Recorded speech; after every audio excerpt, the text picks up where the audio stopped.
What's up, everyone?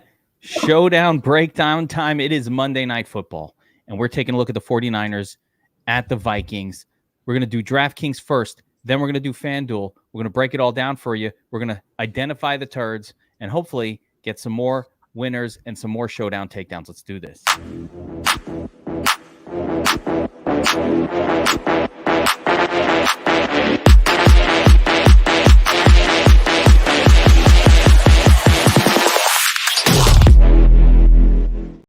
And, you know, I have to say, it is a victory Monday. If you watch the showdown breakdown on Thursday, maybe this was you. Or maybe it was Baker 21 who took a piece of first place on Thursday night. Pretty good on that Saints game. We love that one. Bobbywow with the Kamara and ETN emphasis. Oh, wait. Not to be outdone. That's not the same guy. That's a different guy. Tan guys took it down as well. 282K winners. 2 men enter. 2 men leave. 82K richer. What a showdown on Thursday for our last breakdown. Let's do it again. Let's do it. Absolutely. You guys ready for this? I'm ready to do it again. Absolutely. All I can't wait to watch my Vikings win. Yeah, we can do it again. Today's breakdown. So we're going to take a look at this game here, guys. And of course, we get what I think is finally like some good action in terms of the games. That last night's game was a fun game to watch. These primetime slates have been absolute shit fests. So it's nice to see like an exciting game, even if it messed with the main slate a little bit and kind of left us without too many options. So let's take a look at this one, guys. And obviously, the big news is that, well, not really news, but the big issue on the Viking side is, you know, with JJ out, things get a little weird on that team. So DFS Up North, I love that you're breaking down the sheet for us this week, and you put the sheet together. Being a Vikings fan, baby, let's go. A fanatic of the local team. I am typically a Vikings hater. I mean, I feel like that is sort of my MO. But I said to you guys this morning, I kind of like the Vikings tonight. I don't even get that. And San Francisco lost last week. Don't let that recency bias fool you. I just think Brock Purdy is not that good of a quarterback. Oh, stop it. Enough. Yes, and amen. Stop it. Both. Are you agreeing with me on that, Bobby? Yes, I fully agree with you. Enough. Stop Thank it. you. I'm rocking the Vikings purple today. I like that. In solidarity with the underdogs for this matchup. Which the line is coming back. The line's coming back a little. Let's get into who the Vikings are using right now. So the big question, I mean, listen, it's not that great to play running backs against the Vikings. Let's be against the 49ers. Let's be real. No. But one thing I think of note is that Alexander Mattison continues to carry a heavy workload on this team. And, you know, weirdly, it's one of the highest workloads in the National Football League of any running back. And who knew? He hasn't been that good, but 80% snap count. Yeah, it's weird. Like, he's not been productive, like, at all. And Cam Akers has been more productive in his touches, yet we're still seeing Madison get, like, the rock a ton, right? It's similar, I think, to what we saw yesterday with the Steelers, right? That Warren's been the better running back, but they're just going to keep giving Najee the ball every, 14, 15 times a game.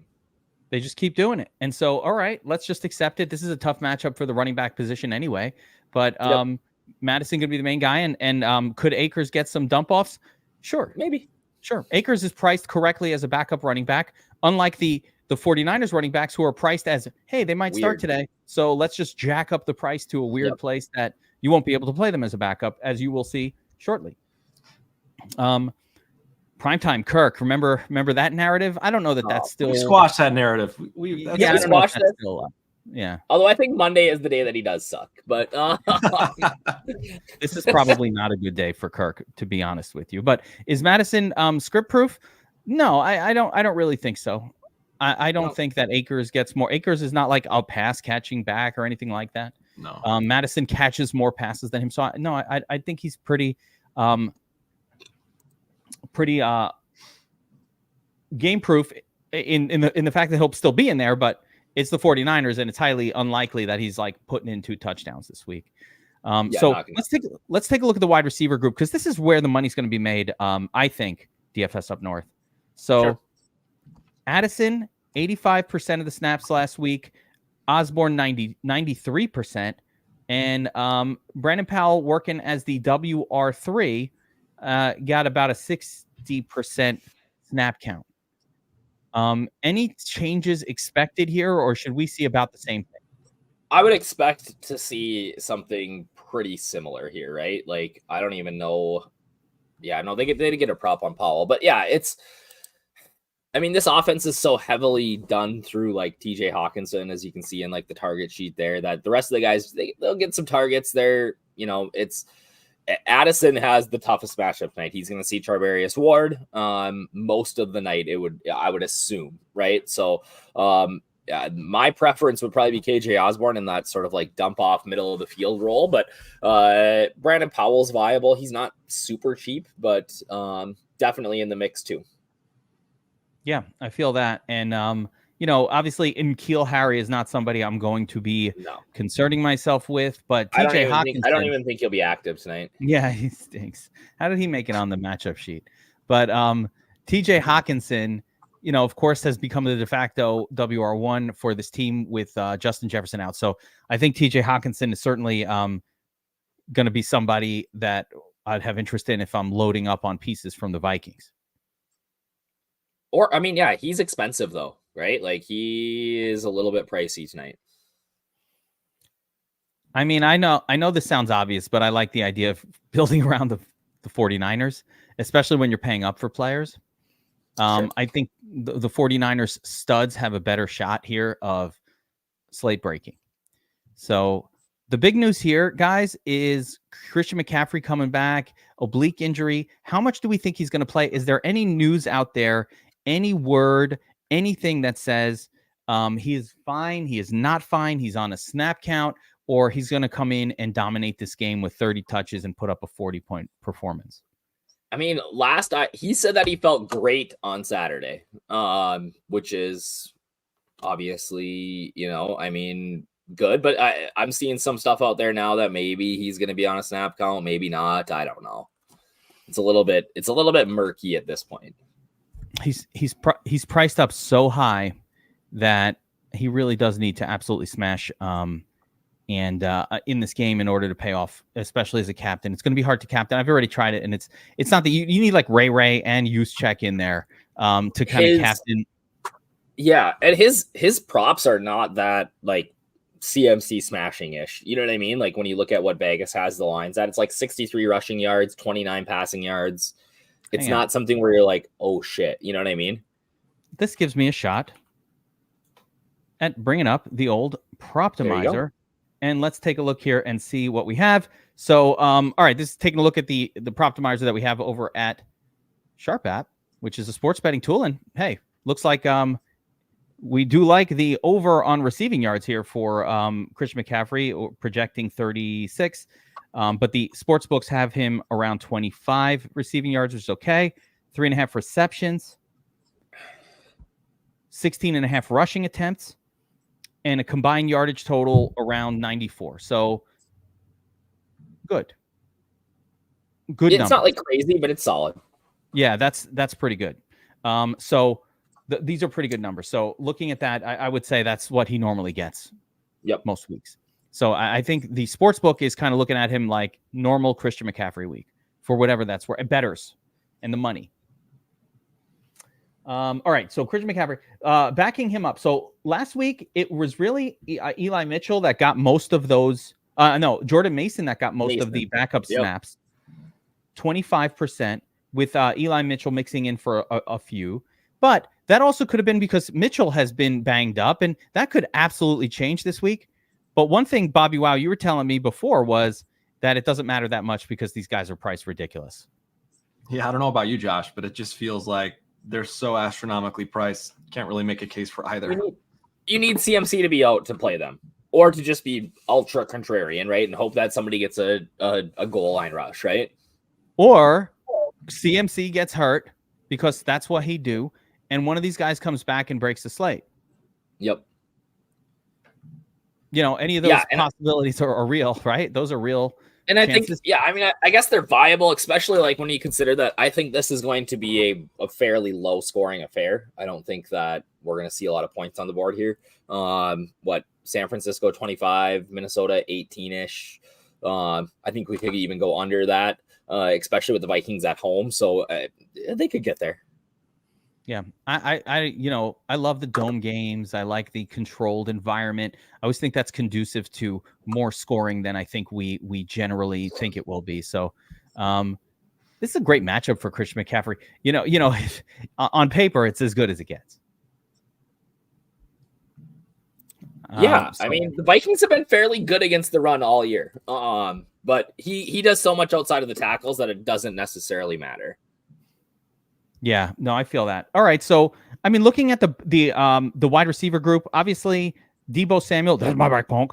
He's out this week, and in his stead, Brandon Ayuk will be elevated to the WR1 rating, the beautiful WR1 rating. But look, Ayuk and George Kittle, 99% snap counts, with Ayuk getting 48% of the targets last week. I mean, when Deebo's not in there, it's usually either Ayuk or Kittle, and it's not a lock button which one it's going to be, but it's usually one or the other that gets just a massive target share. The 49ers are not like a spread it around kind of a team by any stretch of the imagination. So I'm just kind of looking at this, Josh, and thinking this could go either way.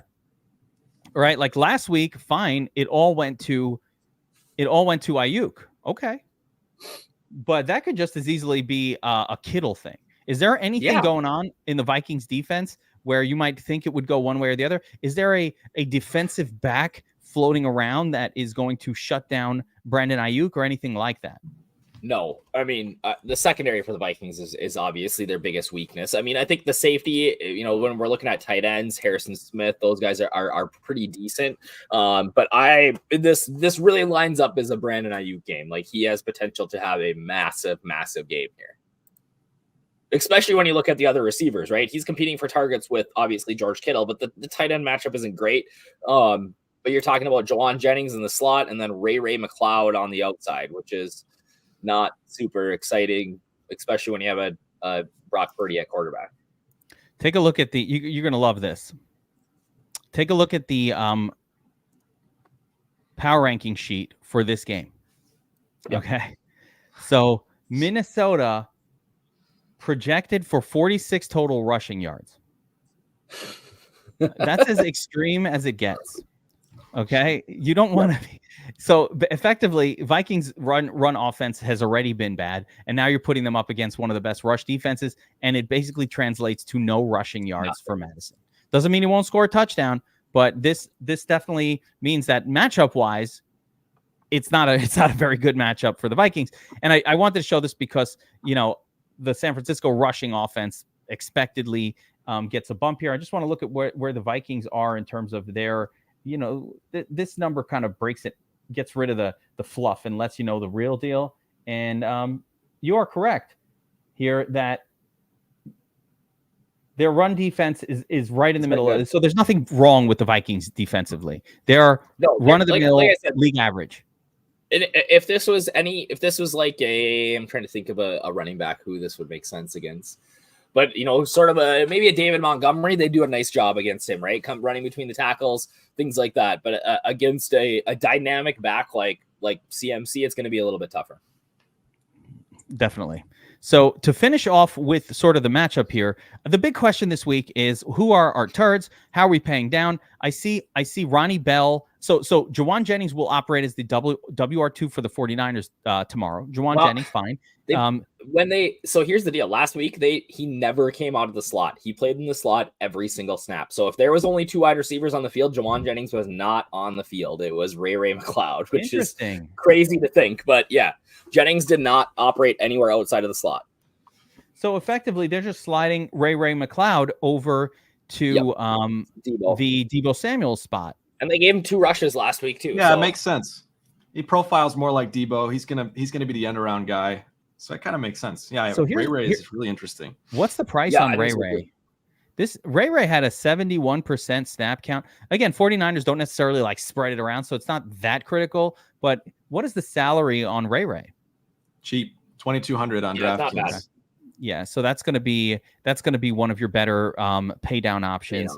Yeah, and could you put Ray at captain? Yeah, it's not like just like last night. I didn't mind paying down at captain with some of the cheapies that didn't necessarily pop, but like that's always fine when there's a lot of other studs on the slate. Let's see how the numbers work out. But keeping in mind that the 49ers are not a team that tends to feature players like a Ray McLeod. They tend to go to their guys. He's gonna have to catch a long one, right? Like I would rather take a shot with like a Brandon Powell. Sure. Wow. Than Ray because the Vikings are more likely to throw to, the WR2 or 3, where the 49ers really don't tend to do. They will do it. Anything can happen in a showdown, but the 49ers have just not done a lot of that. Even last week with Ray getting all those snaps, 8% target share. So, in an offense that throws it 30 times, that's 2.5 targets, maybe 3 targets. So I wouldn't look for like 7 or 8 targets here for Ray. Yeah, and I'm not surprised that the Dom station would push Powell over. Like that makes sense to me. Powell got 6 targets a game. Like he's got a higher volume, and he'll see the easier matchup. All right, so with all that being said, let's go to the old DraftKings cheat sheet and take a look. Actually, what I'm going to do before we even go, I'm going to show the cheat sheet, but I'm going to remind everybody, guys, NBA is starting tomorrow. And we are running a special here at DFS Army. So a promotion for NBA, we've got promo code NBA23 for new subscribers.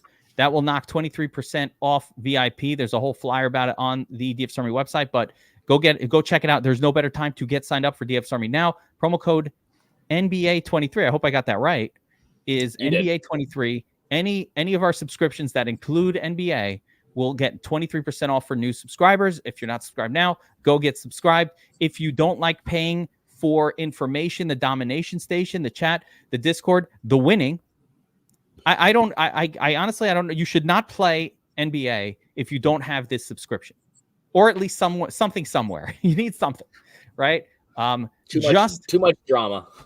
The greatest thing we have going for NBA, and we have a lot of great things, and Josiah is here in the audience, and he's breaking it down for us with B-Dubs and Uppers Lad and Scott and TK and the whole crew. Who did I forget? I'm going to forget to spit names out. But the greatest thing we do for NBA, I think, in DFS Army is the breaking news channel. It is the most important channel. I live in it. NBA is all about who's out and who's replacing them for min salary. That is how you win at NBA. And then pick a couple of studs. I'm not that much better at telling you if you're going to play Giannis or LeBron tonight. Okay? They're all good. But where you get your edge is knowing that, player X is out and 3K player Y, who is a center from freaking nowhere, whose name I can't pronounce, is going to come in and put up a 40 and just destroy everything, because that's what those guys do. So being on top of the news is more important than anything in NBA, and that is what we're really, really great at here in DFS Army. You have to be in the Discord, though. You can't just sign up. You got to sign up, have Discord, and be in it so you can see that stuff, because we cannot deliver information to you fast on a website. In a Discord server, we're able to get information to you in seconds. If we have to go type and post an article and then you have to wait for the internet, that doesn't work. You have to be in the Discord. You got to be signed up for DFS Army. And if you want to try it free, right over here, free month offer, just click it. There's a free month offer. You sign up. There's all these sites that you could sign up for that are our partner sites. Give them the money, set up an account somewhere, get a free month, get 2 free months, whatever it says. Just make sure you follow the instructions in the free month offer. We will give you a free month of DFS Army VIP when you sign up over there. New users only. Because I don't need half of our subscribers being like, all right, give me a free month. Come on, guys. This is for new people. Chill out, current subscribers. One cool thing we do at DFS Army is we never raise the price for people who are subscribed. So we have subscribers at $20 a month, $30 a month, $40 a month. You can't get 23% off of that, guys. You already have a discount. Don't ask for it. All right. Let's get into this. Bobbywow, I appreciate that. Half the subscribers are like, oh, I canceled my account and now it's more expensive. I was like, yeah, you shouldn't have canceled. Yeah, well, don't cancel. Don't cancel it when you have when you're locked in for a low rate. Okay. Take me through the captain spot. You got a name in here that I highly just disagree with amongst all the others. So Christian McCaffrey, C McSizzles, pay up 4.5 star. Tough to do though, right? It's tough to get him in. You gotta, I think that CMC obviously has the highest ceiling on the slate. But it's at that price, it's gonna be tough to do. There's not a ton of good options. I think that I will say it though. I think that if CMC smashes, you can probably get away with a 0 and a $200 player, right? In a game like this, I think that that's not the worst strategy in the world. You're locking in points. Bobbywow, is there any argument against CMC over here? Matchup is there. The guy is a 30-point machine. Is it just, are we worried about re-injury? What else are the concerns? I think it's those concerns, and I think the 49ers have a bye coming up soon too. So like if I'm Shanahan, why risk McCaffrey getting hurt? I think I'm limiting him. Maybe we see if the game gets out of hand a little bit and he comes out, but to me, there's just no reason to risk re-injury here with rest coming up. So any limitation on McCaffrey is concerning. And I think we've got a couple reasons to believe we might see it. Although we haven't heard anything official, it just doesn't make sense that he would play the full complement of snaps. Just can't know. There's no way of knowing. And that is unfortunately the reality that we deal with. What about just the general, what would Bobbywow do? Like, he's going to be chalk, fade the chalk, I unfriend you, like the song. Yeah, I think I always talk about it. I always look for reasons someone is giving me to not play them, especially when they're as expensive as McCaffrey is. I think the reasons are there to make a case for going underweight. So that's what I'll be doing tonight. I'll be underweight on C-Mac. It looks like he's going to be around 20-25% captain owned. That makes sense to me. Yep. Combined ownership looks to be around 70-75%. There's always reason to fade a 75% owned player, even though the chances are that a fade like that will ruin you. You gotta accept that though, right? Like if you're gonna make that play, you gotta accept that you're gonna potentially have a 0. What kind of player are you? Are you get crushed, right? Yeah. What kind of player are you? Are you a big balls player that fades the chalk and accepts when the chalk hits? Chalk is chalk for a reason. This is good 100%. Chalk. There's no better chalk than McCaffrey in a dome against a league average rush defense. That's as good as it gets. But, what else happens? Factors, other things. So fade the chalk. It's going to burn you 90% of the time. And then when it doesn't burn you, you will win the tournament. But if you're that kind of player that can accept those swings, that is your reasoning for there. Now, I love Brandon Ayuk in this spot. Yeah, Brandon, everybody on board with Ayuk, man. He is just getting targets. I feel like if McCaffrey's not smashing, it's probably because they're just focusing Ayuk. Yep. Yeah, it doesn't get any better than Ayuk here. Yeah, he's priced up like a stud WR1, which he is. I think he's the best captain. But I will note that his ownership is virtually identical at the moment in terms of projection to McCaffrey. It's not like we're fading chalk on McCaffrey playing this guy. They're both chalk. Bobbywow, what do you do? Yeah, I think you go underweight on one, and if you want to play the other, now you can double up on what your planned exposure was. So, like for me, I'm going underweight under McCaffrey across the board. That allows me to get leverage over the field on Ayuk. Okay, so that's where I'll be. Now, Josh, you've got Captain Kirk up here as a captain play. This is the most pocket QB ever. And that's why is fine. But all that matters, like you got to get that bias out of your head because all that matters is fantasy points. Like that's all that matters. And he's been the #1 scorer for the Vikings in 4 of the 6 games so far. Like, that's all that matters is fantasy points. Like, you can be a pocket passer, but if you're going to score 30, or even like against the Chiefs, he scored 20, and that was the number one on the Vikings. Two guys are asking what we mean by underweight or fade. So let me take a second to explain how that works. And I'm going to show you on the domination station very, very simply. When we say fade or underweight, we are looking at the ownership projection of the player here. So when you click on the captain tag, you see all the projected ownerships for these players under captain, right? And when you click on the flex tab, you see their flex exposure. And actually, when you click on the all tab, you see the combined exposure. So when we say fade, that does not mean I'm going to have 0% of this player. It means like Bobbywow might go 0, but what he's saying is, hey, this guy's projected around 20, 25%. Maybe I'll go 10% and be underweight the field. So on these games, especially now, if you're building 150, you tend to not make such absolute decisions because 150 lineups, you can cover a lot of bases. If you're making 20 lineups, like a small number, then a fade might be just don't play that guy.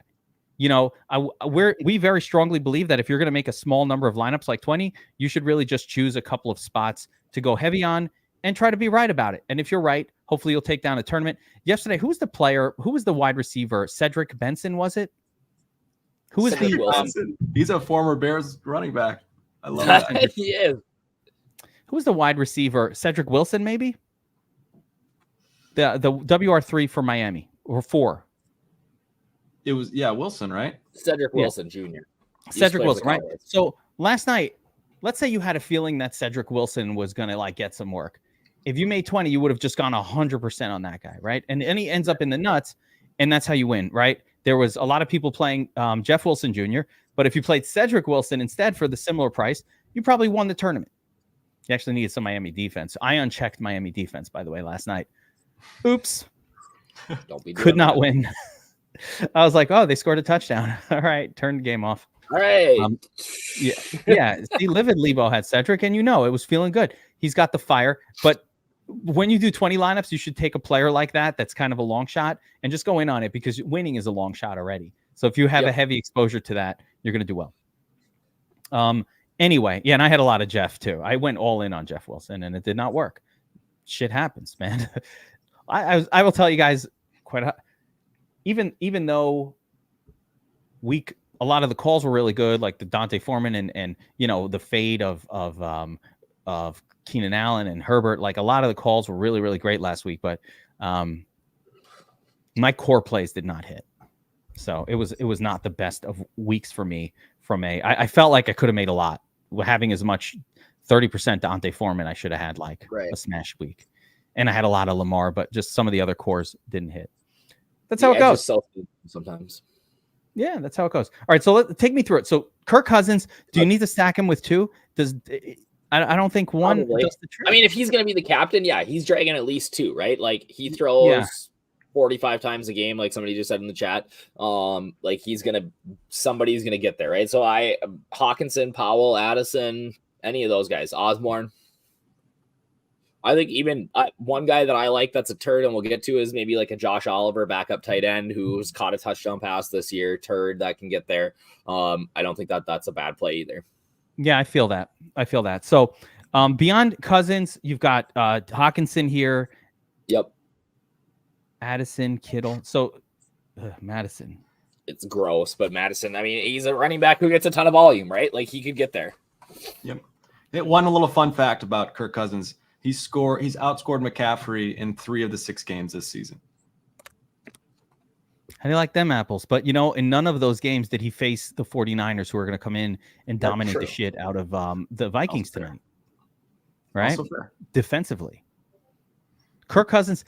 Or maybe not. It's a showdown. Yeah. Probably. There you go. I'm trying to understand how Dirty Mert lost money playing 30% Lamar and 40% Foreman. Like, how the hell did that turn into a loss? Your lineup must not be very good. That is that's a mystery that we'll have to dig into at some point. Damn. It's a rough one. So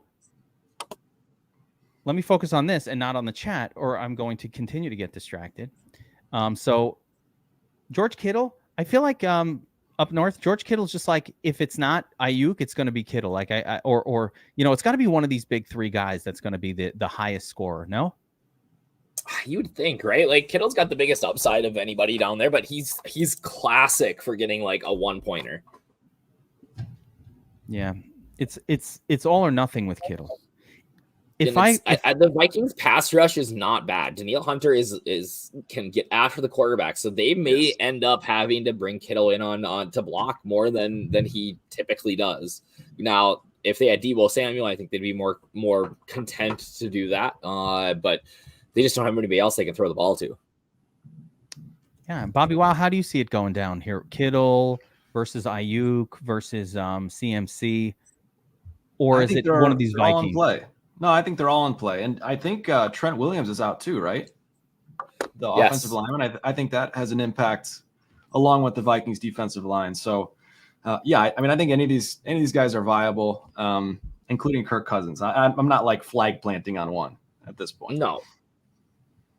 That's fair. And yeah, outside shot at KJ Osborne. Again, 6,400, more a salary thing for me. I think he's catching passes. Too. Why not? I might add Ray Ray as a deeper GPP really throw. Yeah, just as a real. I think Osborne's a better play than Addison. Osborne better. Yeah. So take me through this.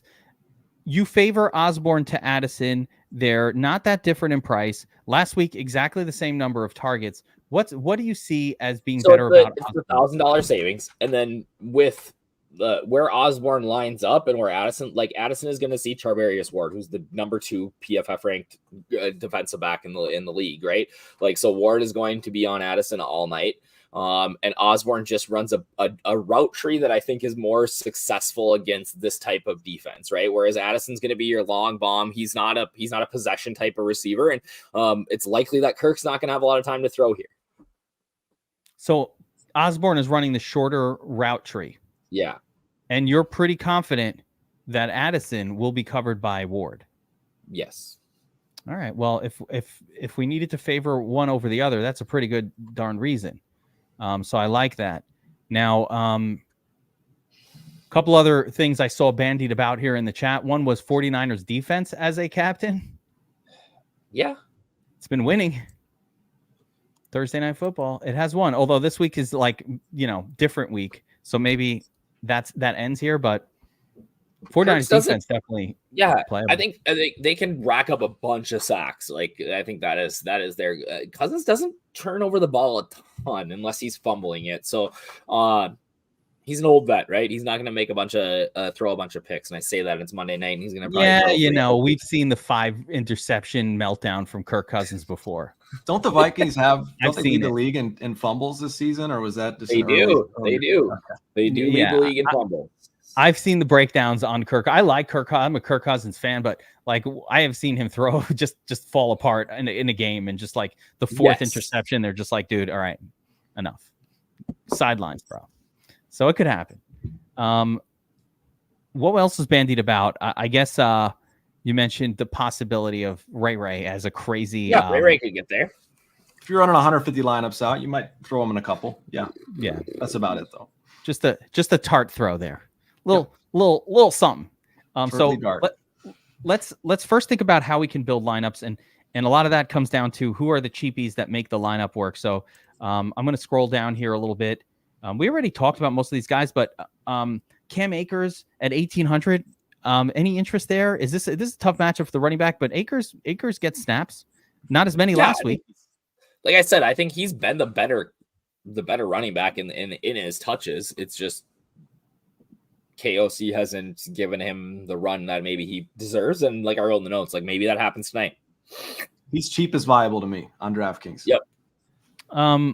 Brendan Powell, 2,800, getting lots and lots of work. You got him as a 3.5 star play. Yeah, I like him a lot, right? Like he's going to be on the field a ton. Sub 3K guy that him and Ray both. I think they're both outstanding plays tonight. And if you're going to play somebody like CMC, you need guys down here. I like Brandon Powell more than Ray McLeod. I think he's the guy. But so for me, let's talk about our favorite turd. Okay, the kickers are good. Let's just get that out of the way. Kickers are good. Defense is fine. But have you noticed, by the way, that the kickers are priced higher than they were last year? Like, there's they've really been starting to bump. Yeah, it was almost we never saw a kicker over 4K, and now we don't ever see a kicker below 4K. Yeah, it's George McCaffrey is playing, bro. You don't gotta yell. You don't have to yell. You can speak in a normal tone, but he's playing, or we expect him to play. But actually, the yelling actually got me to answer. So maybe yelling was a good idea, George. Actually, Gerard. Oh, Gerard. I said George. Gerard. Okay, so let's talk about favorite turd. Kyle Juszczyk, 600, gets a target. Bobbywow, you hate Juszczyk, but you guys always hated Taysom, and then last week we're like, play Taysom, and then everybody won $82,000. Got to pick the right spot, and we did. Is this the spot? Because like I said, on Thursday, you both said play Taysom, and I'm like, wait a second, you guys are the biggest Taysom haters. I'm the Taysom guy, right? And you guys have been ripping on me for like years doing this show. And then all of a sudden you're like, hey, we love Taysom too. And I'm like, what? What is happening here? Left is down, left is right, up is down. You can't let your priors get in the way. Yeah. And I'm like, you turned it around. And you guys have both been big Kyle Juszczyk haters. Even I say the name, Bobbywow makes a face. Yeah, I don't like it.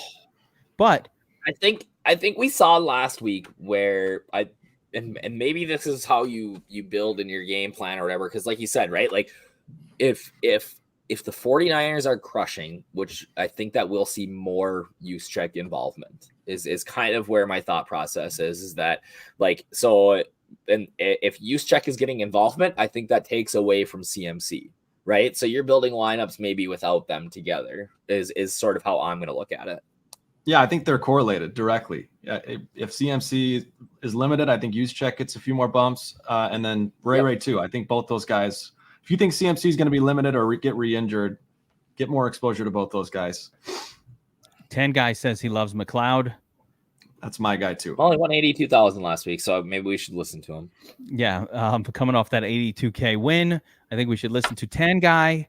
And McLeod is like just looking at the sheet now and seeing the ownership, 9% flex to 25% flex. Like that's a big deal. Yeah, Ray's a lot lower owned than Brandon Powell. I think Brandon Powell personally is a better play, like from a gonna get more targets perspective. Sure. But I don't care. I think the 49ers are likely to score more frequently in this game. So they'll have more scoring chances. So the upside will maybe be a little bit bigger there. Yeah, and the real Fred Major makes a point here. Should we be looking at all at Mason and Mitchell here? Like what are we doing with this? This I think is the thing that's going to make or break this slate. I really am. This is the thing that bothers me more than anything else on the slate. Mason and Mitchell priced weird. There's two of them. I don't know how to deal with it. Yeah, I'm not touching it. Bobbywow, I need it from you. Can I play them with McCaffrey? Can I play them together? Do I need to make rules to avoid them with McCaffrey or avoiding them together? How am I going to deal with this situation? Because this is fucking with me. At most, I would have one of those three guys in a lineup at most, and I probably won't touch them. That's where I'm going. What about you, Josh? Can you have more than one of those three in the same lineup? I don't think so. I don't think so. Not unless you think the 49ers are going to win by like 20. Then maybe, right? Like they get up big right away, and that's the sort of game script that they get involved in. I could see it. That's the problem, though, is we see guys like Juszczyk and Ray McLeod on end arounds, get just as many opportunities to find the end zone as the backup running back. So, yeah, I don't know. It's tough. Shanahan is definitely a liar. They literally invented a word about what he says called Shanahanigans. That's what you get from Shanahan. You get Shanahanigans. You never know what's going to happen with the running backs, especially. All right, so that pretty much covers all of DraftKings. Should we make a lineup and then move on to FanDuel? Yeah, let's do it. All right, let's give it a shot here. Trevor is in the chat saying he struggles with single entry captain. So who would your single entry captain be here, Kevin? I think it's Ayuk. Me too. I would agree. Okay. There we go. I think it's Ayuk. He's priced at like a normal captain level. Listen, of course I like McCaffrey too. get me wrong. Like, I love McCaffrey, but that was what everybody's going to do. So I kind of want to not do that. But, Ayuk is the next best guy for me. So let's go down to affordability zone here. Already starting with Ayuk, we're down to 6,700. There's not a lot of middling plays here. So I think once you start, you're going to have to choose one of Powell or Ray. And Bobbywow, you said your guy is Ray, right? Yeah. Where's Kenny G? It's all about risk, right? Yeah. I think Powell's the safer play. I think Ray's the better tournament play. But yeah. But I want to emphasize that I think I agree that Powell is the safer play. Yeah. So I think Powell is more likely to get, like, he got 4, 6. So he's getting like more targets than Ray. But Ray, you're right. He might get a run, like a Deebo Samuel style run for a touchdown. He will. Yeah, he will get some runs. Yeah. Don't go all in on these guys, or don't expect a ton. These are both players that normally don't get a double digit score. Like, they get a 4, they get a 6, and that might be more than enough at this price. Domination Station is loving Ronnie Bell. Woof. He's got 1 target in the last 2 weeks. Yeah, this is not a guy that you want to have more than a couple of percentage points exposure to. It's been the other guys. It's Ray and yeah.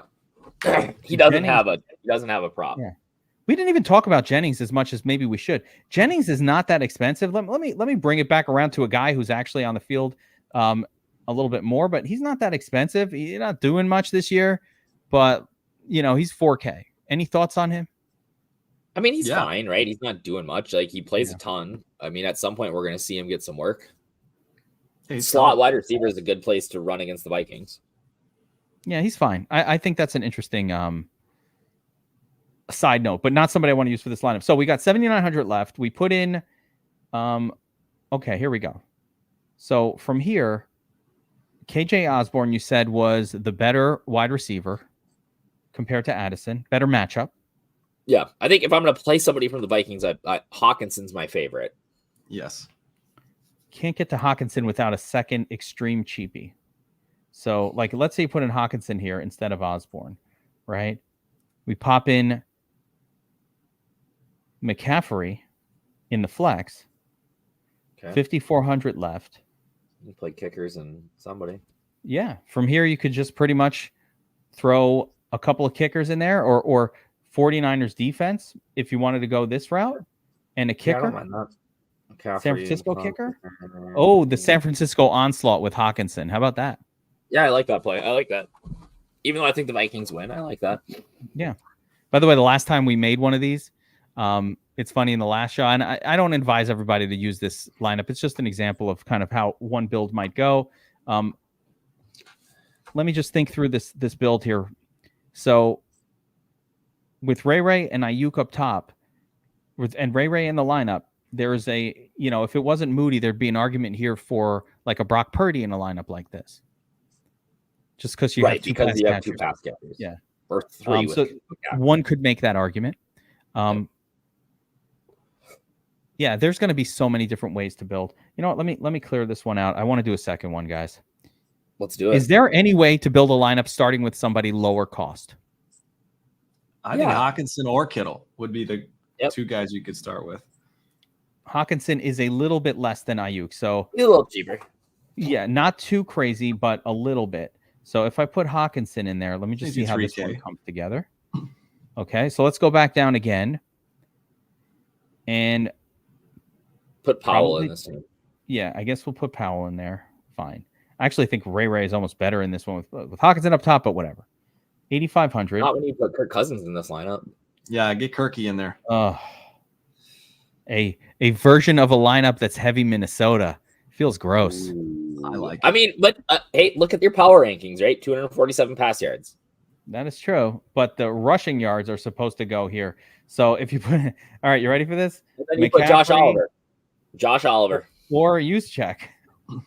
Oh gosh.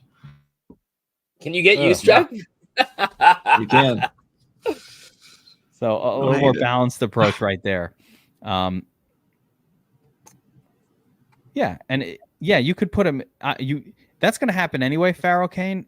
If you just run lineups, you generally will not get 100% of Christian McCaffrey. You're going to get like 90% or something. You might not even. You don't need to forcibly limit that. That's probably just going to happen.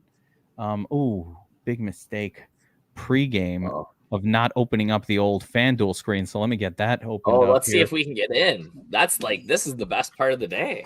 FanDuel is like a dice roll. Every time you click on it, if it's going to, are you human you or not? And hey, while you're opening that up, I'm in. All right. I'm in. Here we go. I think I'm logged in. I don't know how. I forgot it. Hold on. I forgot a turd on the sheet. I forgot CJ Ham. Fullback. He's going to catch a pass tonight. I playable? I realized that as I was looking. Put him on the sheet. That's a playable turd. Yeah, he gets a playable turd. Hold on. Ham? Yeah, he gets a target every once in a while. Yeah, he gets targets. Well, actually, no. He has not had any targets this year. He has a couple of rushing attempts. No, that must not be right because he missed a pass last week. I mean, I don't know. Unless DraftKings is wrong. Would it be the first time? Oh, wait. There was a target in week 3. A couple targets in week 1. So you never know. Lucky Jackson's the last guy that's going to be in the game tonight. Oh, how gross is that? If I have to play CJ Ham, I don't want to play the slate. My final decision is if you're forcing me to have Ham, I don't have a say. There's no Clark. What we have are tutorials for how to use the tool, of course, for showdowns and for everything else. But as far as a guideline on exactly how to attack a showdown, how much in percentages, the way that we do for main slates, showdowns are just, for me, way too varied to have like a standard set of approach, like a standard approach for it. So if that exists, I haven't figured out one that I can repeat every single week and feel good about it. So no, I'm going to say no, we don't have, yeah. The one thing that I found to have some success is just like closing that ownership gap from 130 to 180. That's what. But again, every slate is different. Some slates have less chalk and more chalk, so we have not back tested that enough. Like for what we break down for the main slates, we've back tested the same approaches for years and figured out, okay, this seems to be gonna line us up, or this approach wins once every 10 or 12 times. Like there is a sort of backup evidence that this is a good way to do it. I don't have anything like that for showdowns because they're all so different.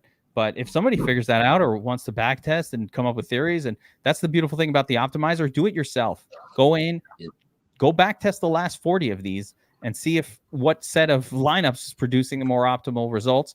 And if you figure out something that works for you and clicks in your mind, keep using it. What you should know is, like I said, on Thursday, if you just kind of liked basically one or two guys, lineup number 8 was the winner. And that's why 2 DFS Army members took down a big tournament on Thursday and took that 82K. Pharaoh Kane is asking about Jalen Naylor. I don't think he's going to be activated off the injured reserve. He would have ran in like that wide receiver 4 role, but I don't think that he's going to be activated tonight in time. Okay. Yeah. And who would he be replacing at WR4? Him and Powell would probably split. They activated Lucky Jackson off their practice squad tonight to play special teams, but they're really, KOC has like talked about Naylor almost more than he's talked about Brandon Powell for sure in his press conferences this year. So he might be ahead. He might run ahead of Powell at some point. Was playing. Yeah, they really like what he brings to the game. Yeah, and one thing I would say about that is the Vikings don't run 4 wide receivers almost ever on the field at the same time. That almost never happens with this team. Again, unless they change what they do. Yeah, N'Keal Harry is the WR4, and he's the W turd 4. You don't need to worry too much about him. If N'Keal Harry, no. I don't think Geek is drinking beer out of a turd hat if N'Keal Harry ends up in the nuts. I will eat the turd hat. I love it. It's going to be a cake shaped like a turd hat, though. I'm not going to eat fucking cloth. I'm not an animal. Can't be a cake. That's a reward. Come on now. I'm not an animal. What the hell? All right. So potential captains, and you've just got McCaffrey, Cousins and Purdy. DFS up north, you went to the standard. One of the things we always mention on the show is that on FanDuel, it is a format that greatly favors quarterbacks and running backs in the captain spot. I agree with you. I think you can effectively ignore Madison. He's not that guy that gets a 20. The only guy that concerns me here is maybe George Kittle, but I would put Ayuk. I think Ayuk might be. Yeah. Yeah. I don't think you should ignore Ayuk. I guess he's had that sort of touchdown game before. Ayuk at captain on FanDuel is how you win the tournament without sharing it with a million people. These three captains are going to be so high. You know what? It's not showing ownerships here, so I'm going to show it on the domination station. So yeah, those three captains are going to be so high owned. You know what? I'll drink a turd beer if one of those three guys are the captain and somebody takes it solo. Oh no chance. There's 2 opportunities for turd beers. Here we go. Yeah, I will drink a beer from a turd hat if somebody takes it solo with either Christian McCaffrey or either one of those 2 quarterbacks at the helm. Here's what we need is that coffee where they like feed it to cats and then the cat poops it out and then you make the coffee out of it. That's what we need. Is it a cat? I did hear about that and it's insane. Just taking a look here, McCaffrey is hold on. At captain 25%, Purdy 15, Cousins and Brandon Ayuk 20%. It's going to be higher than anybody else. I'm fading Ayuk on FanDuel. Look at Cousins. Yeah. Come on. That's where I would go. Yeah, Kirky's the play. Whoa. Where's Georgie Kittle? 10K? Wow. Okay. This is a surprising number. So how do you deal with this, Bobbywow? 20% Ayuk, 23% McCaffrey? Kirk Cousins is how you deal with it. Play the captain and say, hey, play Kirk Cousins. Okay. I'm fine with that. Kirk Cousins has outscored McCaffrey most games this season. Again, he hasn't been playing the 49ers, and the 49ers are probably going to freaking own him. But if you're trying to win a $100,000 or $1 million, that's a much better way to do it than to compete with 20,000 other lineups that have Ayuk or 25,000 lineups that have McCaffrey at the helm. So if I'm that is really interesting. Low owned captains for me, outside of those 3 that you mentioned, and of course Ayuk, who is now going to be one of the highest. I'm not even touching. I'm not going to do it with Madison. It's a bridge too far. Too far. So I would rather go Kittle and Hockenson as my alternatives. What do you guys think? I like Madison a lot more on DraftKings. I think he's an interesting play on DraftKings. I don't know about FanDuel. Madison? Yeah. Yeah, he got a bunch of passing game work last week. Weirdly, like 7 targets and then only brought in 4 because he can't catch the ball. But I think that sort of like PPR upside is interesting on DraftKings. I would in a game where Kirk has to get rid of the ball quickly. Exactly, right? I would be shocked out of my mind if Madison, who normally we like a starting running back on FanDuel, that's the correct play, but against the 49ers, 43-yard rushing projection in this game. Yeah, DraftKings for me. Yeah, maybe DraftKings for some PPR upside, but even that. But on FanDuel, and DraftKings is fine, but on FanDuel, man, especially not. I don't mind playing him, but not as a captain, not as an MVP. I don't think he's going to outscore those guys. I think one interesting way that this slate plays out, and again, I'm not predicting injuries, but if McCaffrey kind of gets dinged up in the old abdomen or wherever he had those issues coming into the game, and then it's one of these other 2 guys that come in and actually tear it up. So again, another crazy scenario. If you wanted to build a crazy FanDuel scenario because you're like, fuck it, FanDuel's all ties, and if I don't do something crazy and silly, I ain't winning shit, right? So the crazy silly is playing some sort of McCaffrey gets hurt type lineup. And not even necessarily just in the MVP either. Like I think in the flex, like you got to get a little bit wild. Like last night I played, he didn't get a target, but I played both Eagle tight ends in my line. Here's the issue for me. can you firmly say, are you confident that one of those two backup 49ers running backs would get the majority of the reps? Because if not, I mean, that's your. It's going to be both right of them. there. You can't play them, and that's the problem. You're You risking cannot here and then risking again. Right? Yeah. It's a double risk. I'm leaning Mason.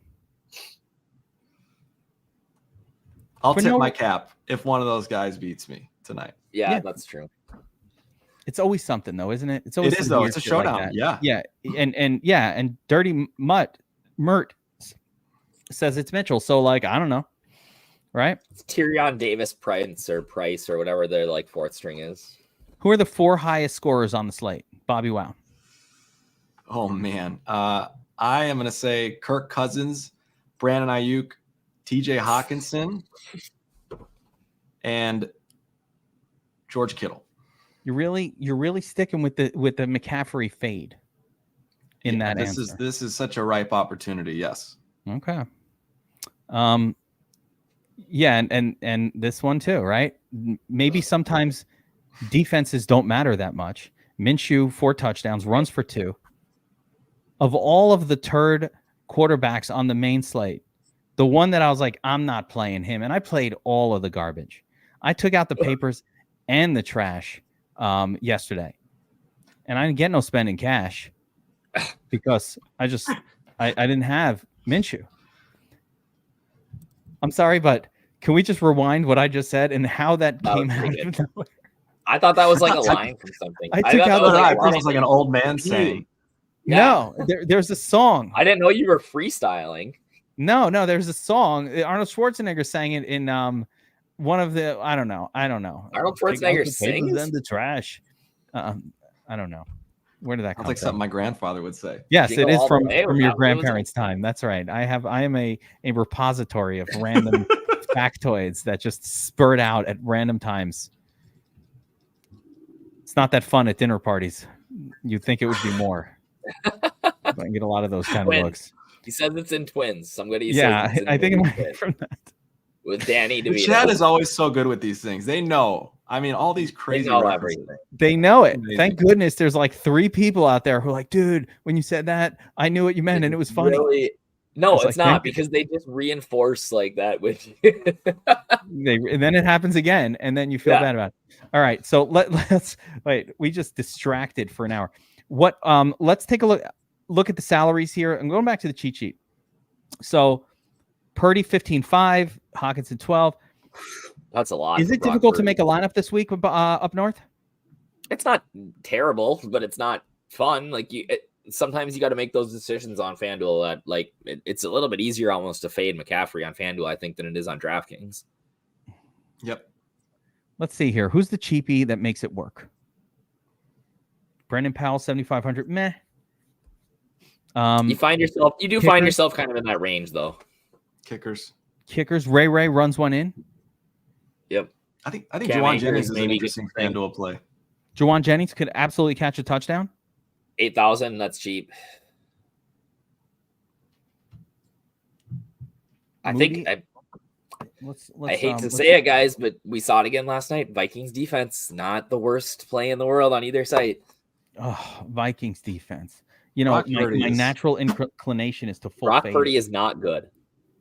Can I tell you what Brock Purdy reminds me of? Have you seen that commercial no, it's the clip of a 95-year-old man playing flag football and like a team is pretending to block as he's walking down the field and he scores.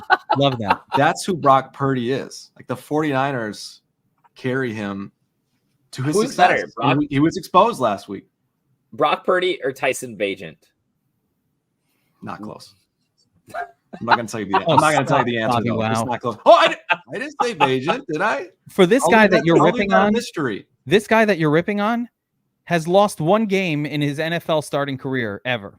And that old man scored a touchdown. And has led his team to 30-plus actual points in like 90% of the games that they've played with him at the quarterback position. Like what he has done with that team at the helm is unprecedented. As far as I'm concerned, Brock Purdy might be Tom Brady part 2. Oh, jeez. Yeah, stop. That's right. Oh, my jeez. That's right. The record says he is better than Tom Brady. Stop. What did Josh say earlier? It's fantasy points. That's what it's about tonight. Yes. I'm not going to say Purdy. I'm not going to quite elevate him to Tom Brady levels yet. Turd have that Brock Purdy does not make the nuts on either side tonight. That's my That's your bold prediction. No Brock Purdy on either side. Either side. All right. 12 All right, for so let's go line up here. Last week? Holy shit. I'm putting McCaffrey at the top of this.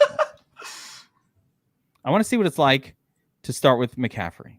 All right. 10. We're already out of money. One guy, and we ran out of money. We're out. So, you just get to play CFC tonight. Jimmy Garoppolo and Daniel Jones score fantasy points. Also, I'm out on Jimmy G too. Yeah, he's pretty trash too. But Daniel Jones scores fantasy points. Yeah, Brock Purdy will never win the Millie Maker. It's just about fantasy score. I like Purdy. Okay, so 40 Moody. I don't really like too much going on down here for FanDuel purposes. I think these are all like GPP only type guys. All of it. Juwan Jennings not likely to score a touchdown. I mean, you go down to Ray. So I'll have a lot of Hockenson and Kittle on FanDuel. That combo. Yeah, I would agree. So let's go Kittle. Their touchdown equity is so high. Let's go Hockenson. 12K. So we can't. This approach, you're not getting any quarterbacks. No Ayuk. Nope. Yeah. So what happens if you don't use McCaffrey? Then it looks a lot better. Now I can get Ayuk and Purdy or Cousins. So just a quick look at FanDuel's pricing, the way it works, and you guys tell me if I missed something here. If you even have Christian McCaffrey in that lineup, you effectively almost have to find a 7K turd that's going to do something. Ray, you gotta take your shot on one of these guys and get it right. Johnny Munt. Remember when Kevin was all over Johnny Munt? There was a prop I was going to bet the under on Johnny Munt today, and then it's only on PointsBet. And PointsBet's not like a real thing, so I can't even use it. But like, I was like, "Ooh, there's an under." I was looking for the under on receiving yards for Johnny Munt today, and it was like 6 yards. And I was like, "I'll take the under." If you ever want to bet and make money on the sports book, one of the best ways to do it is to find obscure players that get a prop that aren't probably going to be in the game and just bet those unders like crazy. That's like but if you do it too much, they're going to just quickly limit you. They're like, we don't like this style of bet.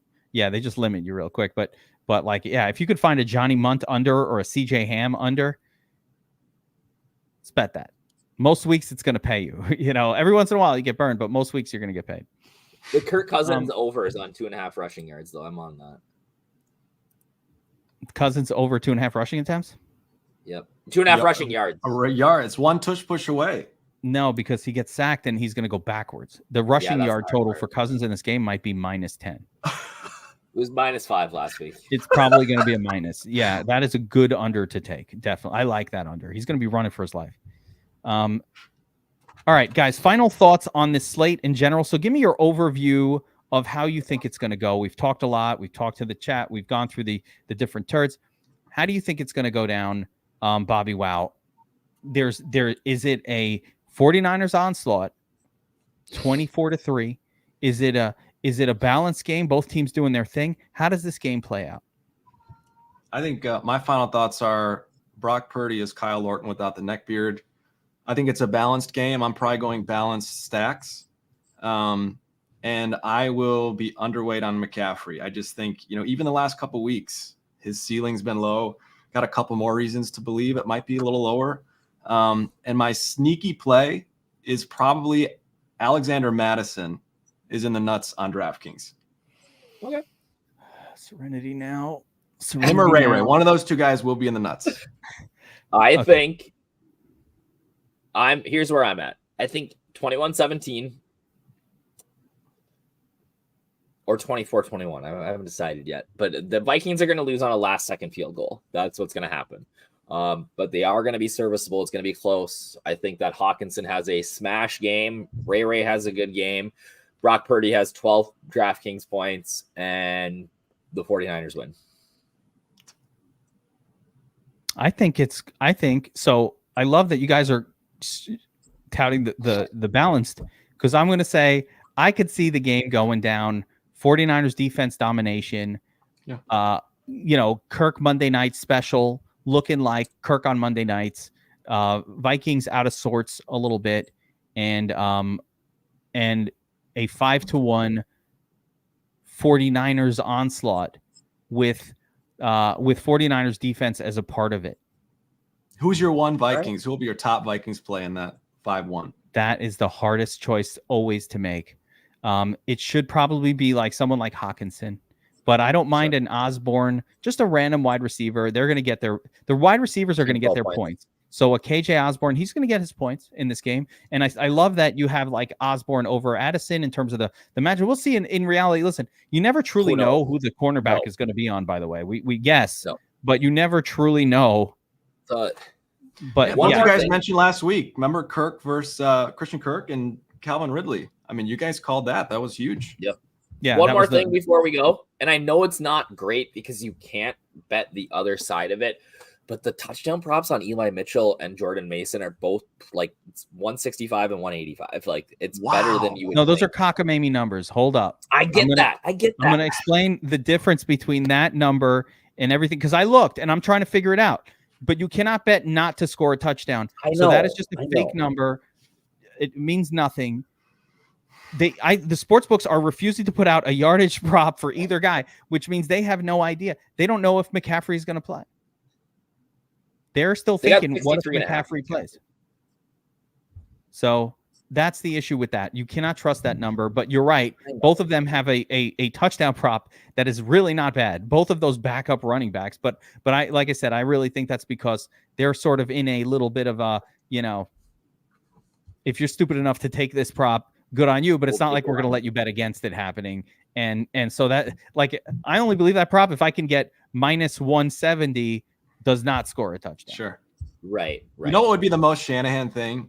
To put McCaffrey in for one goal line carry so we could get his 16th game in a row with a touchdown. And then take him out. Shanahanigans. It's 16 in a row tonight, right? My final thought is be on the lookout for Shanahanigans. Yes. It's a good thought. I agree. You don't want any Shanahanigans around here.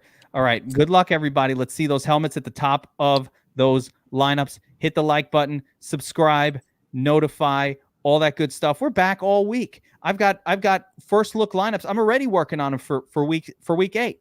There's no sleep. There's no rest. Rest is for the off season. We're going nonstop here, DFS Army channel. Of course, remember we've got the free month sign up. So if you like what you hear and you want to get similar breakdowns, you want to be in the chat with us, all the good stuff that we do. I'm going to show you again because people always are confused when I do this.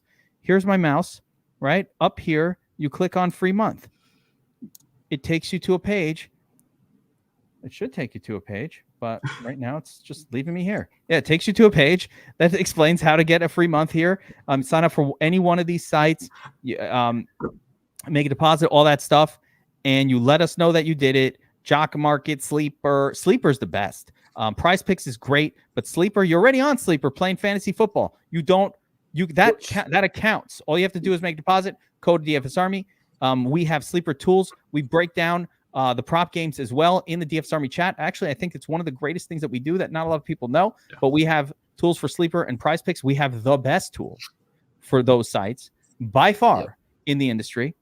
And so if you play there already, you should also already be signed up at DFS Army because we're already handling that stuff. And you got Will Lynn and Sniper and the whole crew giving out plays all day.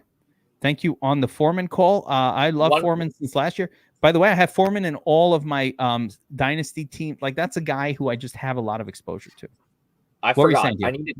I need to change my prediction just a slight bit. So Cousins for 350, 3 touchdown passes to TJ Hockenson, because then I can get the 50 points that I need to beat Bobbywow in fantasy this week. Oh my goodness. That is so not happening.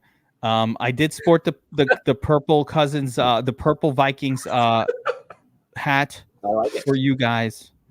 So there we go. Vikings football, but 49ers dominate tonight and absolutely destroy the Vikings. Good luck, everybody. We will see you on top of the leaderboard.